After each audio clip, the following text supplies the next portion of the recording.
भगवद्गीतेतील 12वा श्लोक हा काही फक्त जुना ऐतिहासिक संदर्भ नाही बरं का, तर यात दडलेली आहे आजच्या काळातील सर्वात मोठी आणि अगदी प्रभावी अशी नेतृत्वाची शिकवण. जरा कल्पना करा, महाभारत युद्ध सुरू होण्याच्या अगदी आधीची वेळ. संपूर्ण कुरुक्षेत्रावर एक भयावह आणि प्रचंड तणावपूर्ण शांतता पसरलेली, सगळीकडे एकदम नीरव शांतता. आणि या शांततेच्या मागे दडली होती एका भयंकर युद्धाची आणि अर्थातच भीतीची चाहूल.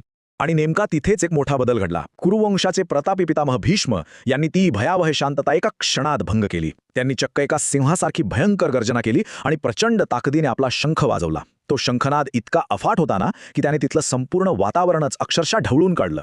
आणि त्या एकाच शंखनादाने जणू काही चमत्कारच घडवला. सुरुवातीची ती भीती, ती निराशा एका क्षणात कुठल्या कुठे पळून गेली.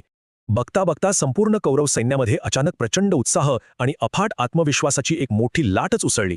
या सगळ्यांतून आपल्याला मिळणारी सर्वात मोठी शिकवण आहे ती नेतृत्वाची, म्हणजेच लीडरशिपची.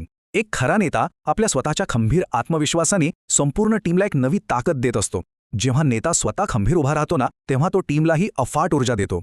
रोज अशाच एका श्लोकाचा सोपा अर्थ समजून घेण्यासाठी आणि प्रेरणेसाठी नक्की लाईक, शेअर आणि सबस्क्राईब करा.